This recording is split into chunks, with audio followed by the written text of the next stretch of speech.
আজকের রান্নায় আছে এমন এক স্বাদ যেটা একবার মুখে দিলেই ভুলতে পারবেন না। টক ঝাল মিষ্টি আর সেই সঙ্গে আচারি ঘ্রাণে ভরপুর আচারি বেগুন। ঘরেই থাকা সাধারণ বেগুন আর কিছু মশলা দিয়ে বানিয়ে ফেলবো এমন একটা পদ যা ভাত হোক কিংবা রুটি বা পোলাও কিংবা খিচুড়ি সবগুলোর সঙ্গে জমে যাবে দারুণ।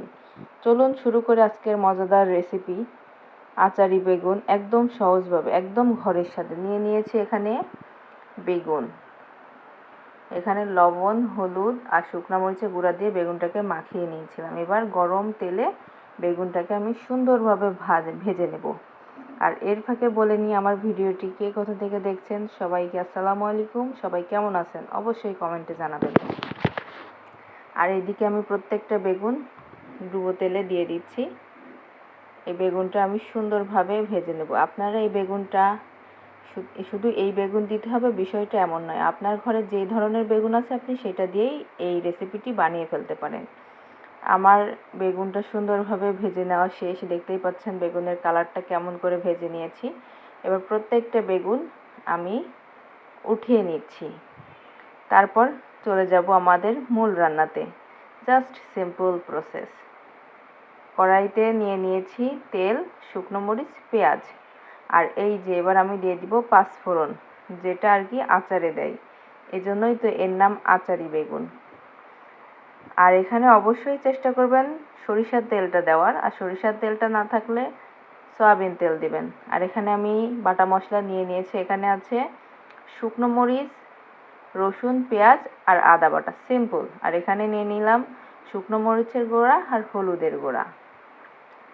সবগুলো মশলা সুন্দরভাবে আমি কষিয়ে নিয়েছি। যেহেতু এই আচারি বেগুনের ঝোল থাকে না, একেবারে গা মাখা ঝোল হয়, তো মশলাটা কষানোর পরে আমি এই ভাজা বেগুনটা সুন্দরভাবে দিয়ে দিলাম। আর এটাকে কিছুক্ষণ এভাবে কষিয়ে নিয়ে এর যেই বিশেষ প্রসেস তেঁতুলের টক, সেটা আমি আগে থেকেই প্রসেস করে রেখেছি। তেঁতুলটাকে আমি পানি দিয়ে ভিজিয়ে রেখেছিলাম। এটা বেশি টক, তাই হালকা এক চিমটে চিনি দিয়েছি।